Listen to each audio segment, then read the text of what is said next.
guys, welcome back to my channel.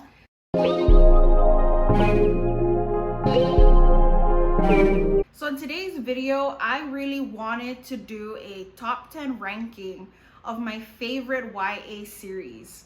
So the first book I'm going to be talking about, or first series, is the Grishaverse series by Leigh Bardugo. So the Grishaverse includes the original Shadow and Bone trilogy, which is Shadow and Bone, Siege and Storm, Ruin and Rising.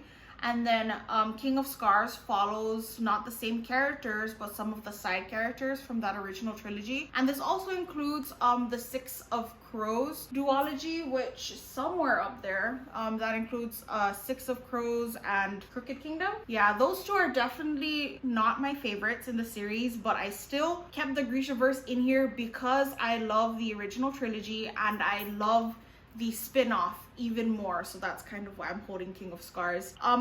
For this story, I really love the world that Leigh Bardugo created. I feel like Ravka and its neighboring countries and the whole I guess the whole world that these characters are part of I find it really interesting. Like I feel, oh, here's the map. Like I feel like Leigh Bardugo really created a really solid world here, and her world building is great. Her magic system, I mean, it's not the greatest I've ever read, but I still find it interesting enough with how she breaks up the different types of Grisha magic and how it's used in all the different series and how it plays a part in what happens in the main storyline. I also really love some of these characters.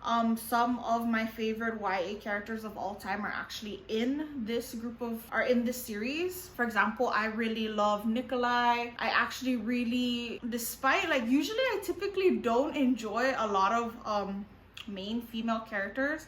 Sometimes I kind of find them grating, but I actually really liked Alina, and I found her, you know, a compelling main character. Like she wasn't super confident herself. I found her really endearing. And like I said, the world is great. The magic system is interesting. So I definitely recommend the Grisha series, especially if you watch the TV show on Netflix. I really do think you'll enjoy the books even more. So the next series on this list is the Illuminae Files by Amy Kaufman and Jay Kristoff. So this series is actually I find it really unique because it's told in a multimedia format. So you can probably see here, it's not just words. There's so many different ways of the story is being told. Like just like so many different ways of reading it. It made me want to keep turning the page because I wasn't getting bored with the visuals that I was seeing. It made it much more immersive, in my opinion. I know some people may struggle with the multimedia format, but if this is something that you can enjoy, I definitely think you should give this one a shot. It's a pretty thick book, but because of the way it's told, it really goes by real quick. So the thing with this series is each book kind of follows different characters within the same universe going through connected struggles. And one thing I enjoyed about this way of telling the story is that each story, although they're all connected, all felt very different, very fresh. The characters I enjoyed all of the characters, pretty much all of the the main viewpoints. The pacing was really great, and I felt like each book kind of had a different tone or a different style. So I felt like Illuminae was very sci-fi horror. I think the sequel Gemina was more like action sci-fi, and then the final one of Obsidio was I guess like dystopian post-apocalypse romance, more focused, if that makes sense. So each book had its own tone, its own characters, its own storyline, but they all connect in a really interesting way. The next series I'm going to talk about is Eragon by Christopher Paolini. Now this book is a bit different from the rest because I haven't read this recently. I probably read the whole series maybe 3 times when I was in junior high and high school, but I actually haven't read this as an adult. So I'm actually probably due for a reread. I'm kind of hesitant because there are some books that I've reread as an adult and I've realized that they don't stand up to the test of time, but there are definitely some that I've reread as an adult and I still enjoy it just as much as I did back then. So I'm really hoping that when I do eventually get to rereading Eragon, that it stands the test of time, that it's something that I'll still really enjoy. I feel like Eragon is, honestly, I feel like it's kind of iconic. Christopher Paolini, I remember hearing about this series because I heard he was a really young author when he wrote this. And I know that one of the complaints that many people talk about when it comes to the inheritance cycle is that Christopher Paolini really leans on his inspirations. Like, it's very, like, the tropes, it's very heavy on classic fantasy tropes. And I guess for me as a young reader, that really helped, because I mean, I don't think I would have enjoyed the Fellowship of the Ring as a 13-year-old. So I felt like Eragon was a really great introduction into the fantasy genre, like that classic high fantasy world. I felt like Eragon was really accessible for young adults. It's easy to follow, the pacing was great. It was something that my young mind could really get into and really introduce me to adult fantasy. So I actually read a few more adult fantasy now, and I feel like I wouldn't be interested in those if I hadn't started with Eragon. So I really had to make sure I put this on the list. The things I enjoyed about it, besides what it means to me, is I remember really enjoying following the main character and seeing his relationship with his dragon kind of unfold. I just realized I have not been talking about what these books are about. I kind of assumed that a lot of these books people have heard of already, so I haven't been talking about what they're about. Let's fix that real quick. So the Grishaverse starts off with Shadow and Bone, and it's about this soldier in the Ravkan army. Her name is Alina, and she goes into battle and discovers that she has this legendary power that has never been seen in her world.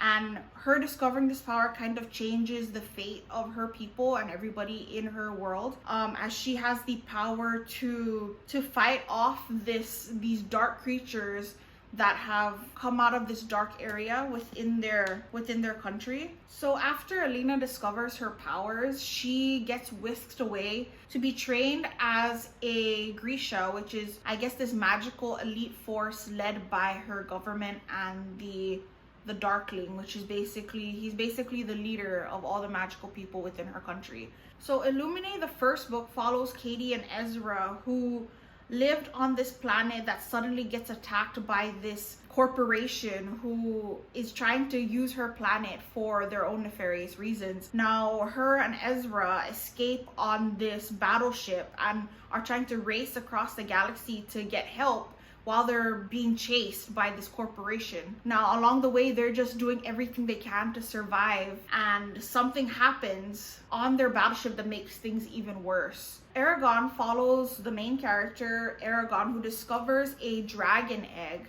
in the forest near his home. Dragon riders haven't been seen in his country for years, and when his dragon egg hatches, it changes his life completely. He goes from being an ordinary farm boy to suddenly having the power to change the future of his country. So I just realized pretty much all of the books that I have on this list are either sci-fi or fantasy, except for this next one that I'm going to be talking about. And it's also the only manga / graphic novel that I'll be talking about. So this is Orange by Ichigo Takano, and this is I'd call it like a contemporary young adult romance, but it also has some very hard-hitting topics on here. So this book is about Naho, who she's a high school student. One day she receives a letter from her future self. Now, originally she thinks that this is just a prank, but then events that the letter talks about starts happening,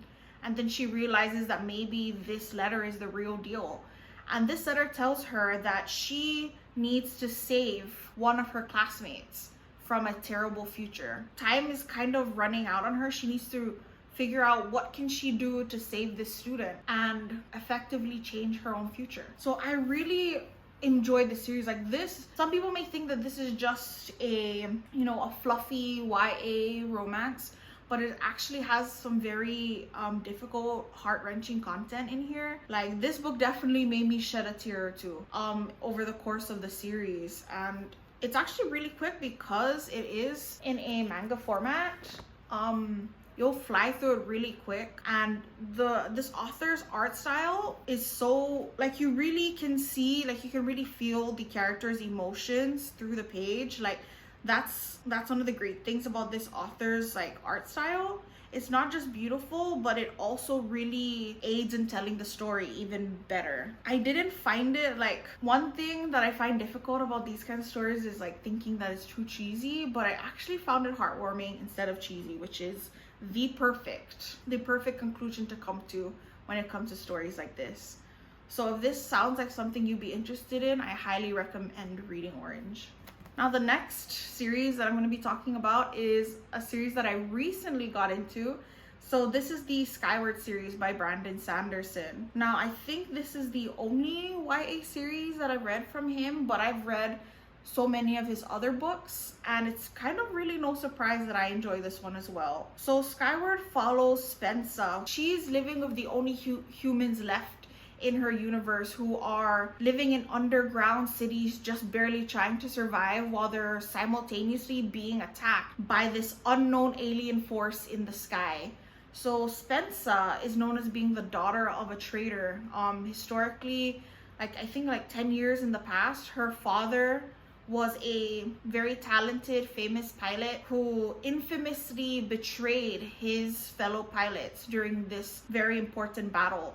Because of that, he has to get shot down. So Spencer grows up in the shadow of her father's betrayal, and because of this, her life's purpose, her new life's goal is to redeem herself and her father by becoming a pilot.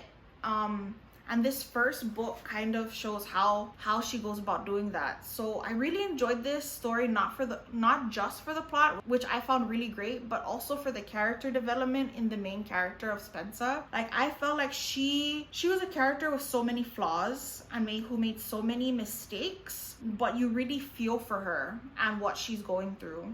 You really end up starting to root for her and want the best for her, despite the chip on her shoulder, despite her anger issues, and you really enjoy following her story and her quest for redemption. Now the next book I'm going to talk about is definitely very controversial, but this list wouldn't be honest if I didn't have it on here, and that's the Harry Potter series. Now the Harry Potter series is really what made me a reader. This was the first chapter books that I got into and fell in love with, and really made me fall in love with reading stories, and especially fantasy.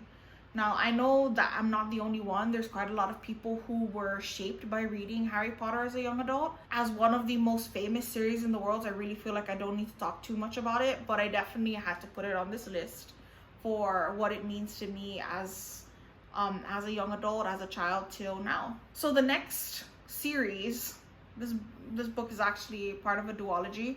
It's Strange the Dreamer by Laini Taylor. Now, Strange the Dreamer, wow. I read this a few years ago when I was first getting back into reading. I really loved it. Like, I remember borrowing it from the library at first, and honestly, I'm surprised that I ended up enjoying it, because usually I do not enjoy Laini Taylor's writing style, like the very flowery, poetic, descriptive writing style. But for me and this book, this series, it really worked. I felt like the writing style really enhanced the visuals, really enhanced the storytelling. I love Laini Taylor's descriptions of the city, or the main city that this book takes place in. I felt like it enhanced the romance, but I felt like I really fell in love with the main couple in this series. The writing style I found really beautiful, and even though it typically isn't my style, I definitely highly recommend this one. So Strange the Dreamer follows the main character, Laszlo Strange, who is an orphan. And as a child, he was obsessed with this magical, mysterious city called Weep. And one day in his childhood, the memory of Weep and its original name gets wiped from his brain magically, and he has no idea how it happened, and not just from his brain, but from everybody else that he knows.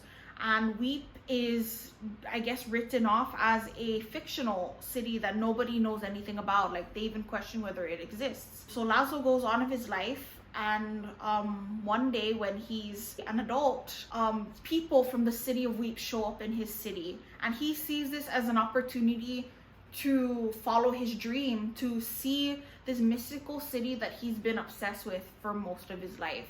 I guess the mystery aspect of the story was really had me hooked in, like finding out what happened to the city, why was its name and everything about it wiped from everyone's memory. I love the characters, I love the world building, I love Laini Taylor's writing style. The romance in this was beautiful. So this is definitely like one of my top YA series. I actually really want to reread this soon. Maybe I should. The next series I'm going to be talking about is the Lunar Chronicles, starting with Cinder by Marissa Meyer. So this series basically is like a retelling. So each book follows basically a different character. I know the first one follows a retelling of Cinderella, but it's basically a retelling of many different stories that are all interconnected in this world. So in this world, humankind is being ravaged by this mysterious illness, this plague that is infecting so many people. Cinder isn't a typical human. She's actually a cyborg, a human with certain technological, what you think about a cyborg. And cyborgs in this world are looked down upon. They're seen as second-class citizens who shouldn't be around regular people. And Cinder is being raised by her horrible stepmother, who is definitely horrible to her. Now she has two stepsisters, one of them who she's really close to, and the other one who is basically the other evil stepsister. Now when the stepsister she loves falls sick of this plague, she must figure out how she can save her sister and basically save humankind, because she has a secret in her past that may be able to save humanity. Now this series, this book goes far beyond Cinder's stories and brings in other characters who all play a role in helping humankind beat not just this plague, but also another separate, are they called a separate race of people who live on the moon, and their evil queen who is terrorizing humanity on Earth. Oh, and then, a huge part of this book is also Cinder's romance with the prince of her kingdom, Prince Kai. I didn't really care for that part of the story, that romance, but everything else about this series I really enjoyed. The different characters, I enjoyed the world building, the mystery aspect of what Cinder's past is about, and what she has to do and what power she has to help the people around her. Kind of in a similar way that Illuminae did it, where each book follows different people, but they're all interconnected.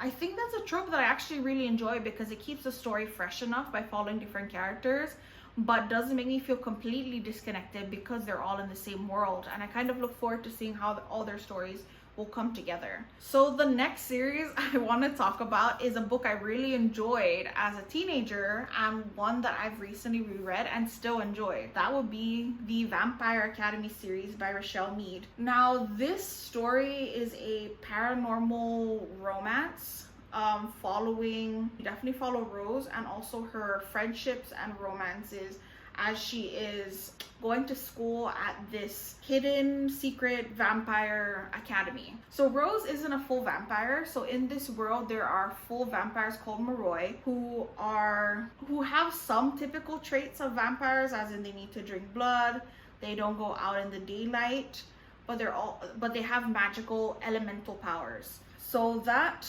Rose's best friend is a full-blooded Moroi vampire. Now Rose is actually what they call a Dhampir, which is a human vampire hybrid, where they have some of the traits of a human, some traits of a vampire, which makes them very strong and perfect bodyguards for the Moroi.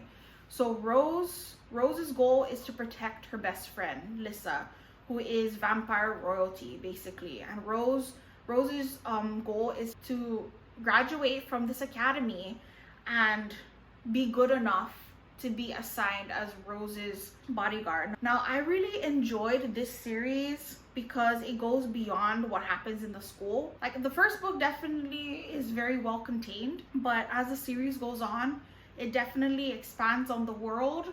There's, new things that you discover about the different, magical beings out there, how they relate to the regular world, because this is a low fantasy. I loved seeing how the world's interconnected, seeing the vampire world expand. Despite Rose's very difficult personality, I eventually grew to really enjoy reading from her point of view and rooting her on, and seeing her abilities grow and seeing her character develop beyond what she is in this first book. I do gotta say though, the main romance in this story is definitely the worst part about this book. As a teenager, I didn't really see the issue with it, but definitely as an adult, I do feel like there are very problematic elements to the romance in this series. Now, the main issue I have is between the main couple in here, Rose and her love interest Dimitri. It is an age gap romance. He is basically her teacher and she is a student, and that is basically where this problem stems from. Now, this book being written way back then, I don't know. I guess it's aware of its problematic features.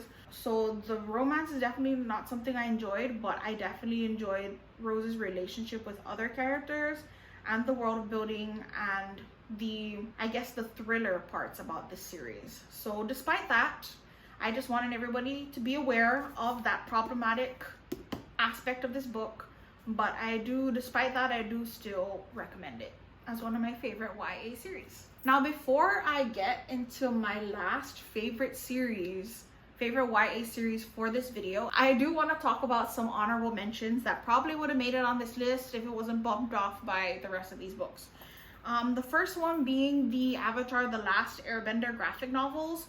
If you have watched the series and you loved it, I definitely recommend that you get into the graphic novels. Like, some of them are better than others, but some of them are actually really good. So I definitely like The Rift, The Search, and Smoke and Shadow.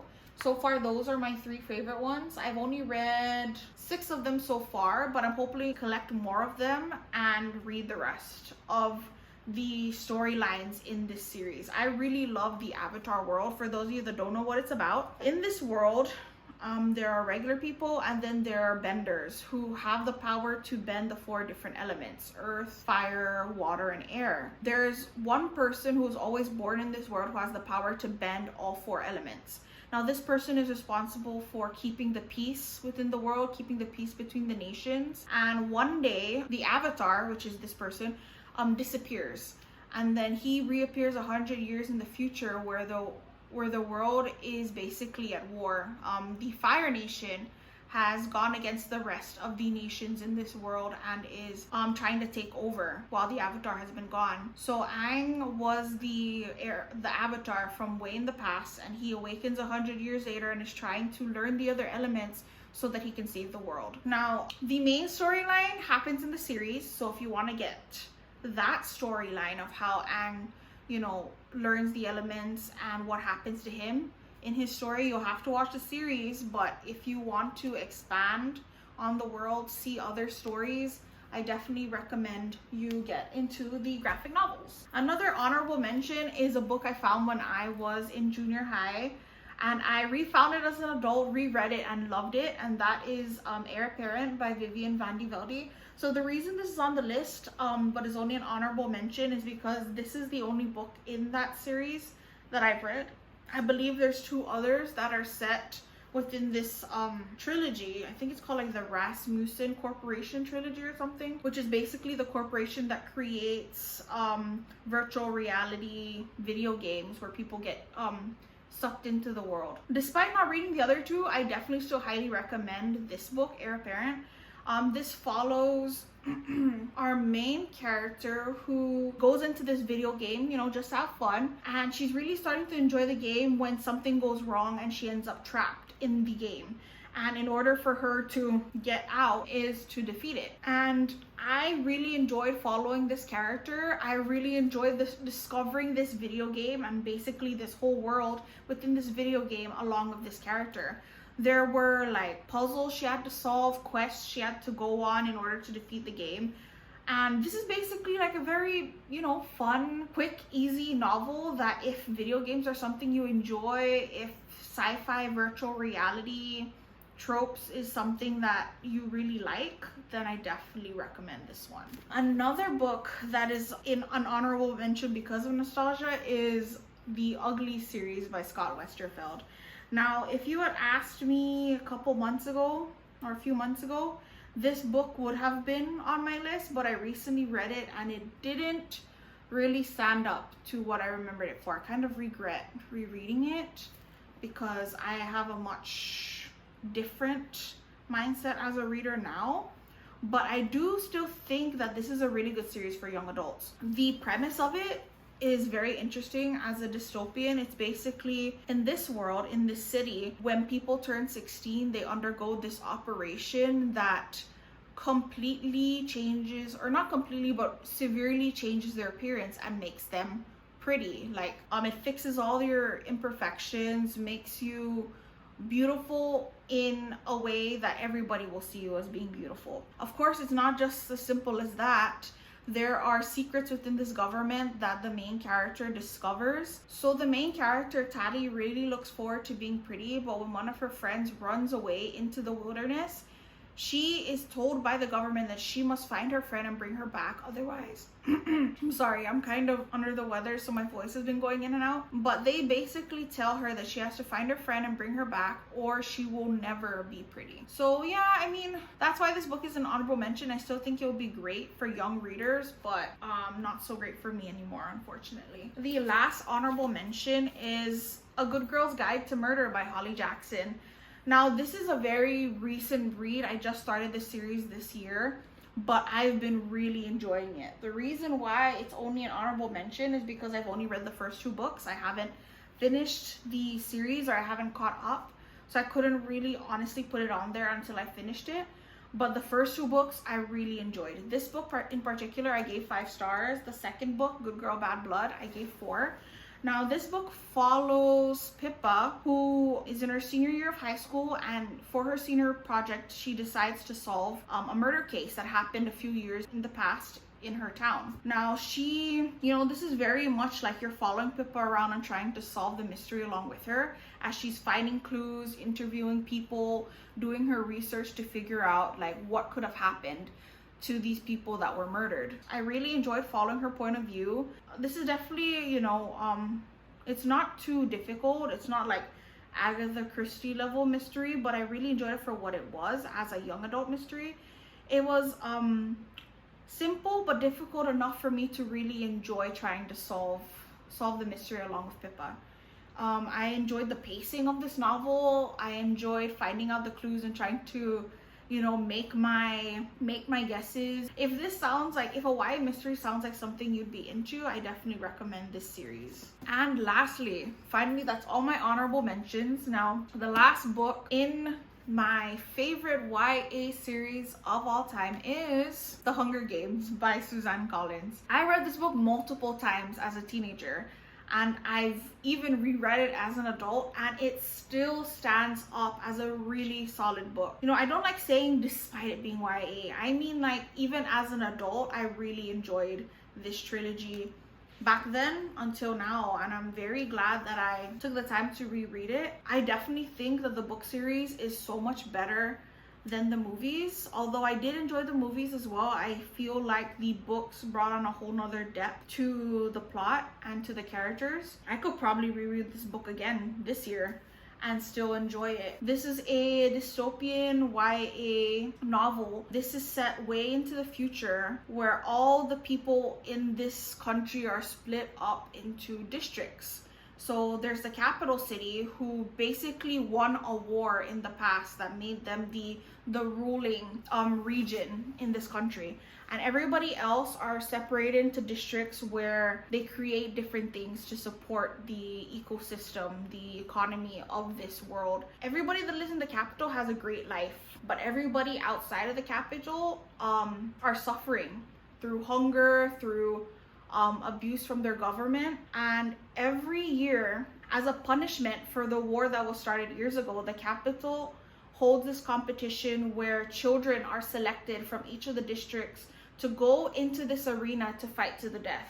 Now this really is just to serve as a reminder and a punishment to keep the other districts from rebelling against them. Now this follows Katniss, who, as you can expect, gets selected and enters into the Hunger Games, which is basically what this competition is.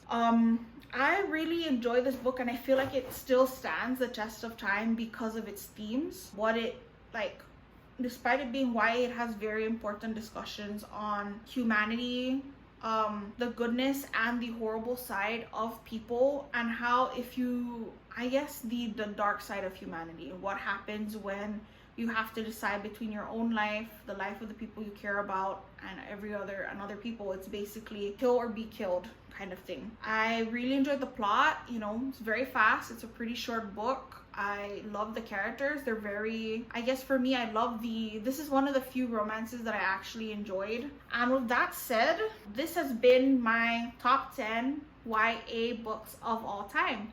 I hope you guys enjoyed watching this video, but leave a comment down below on which books here you really enjoyed, you know, as a young adult and as an adult. If there are any books that I didn't mention that are your favorites, please put them down below, so maybe you'll recommend my next series to read or recommend it for others. Tell me what you liked or disliked about these books. I post videos every Sunday US time and on Mondays if you're here in the Northern Mariana Islands.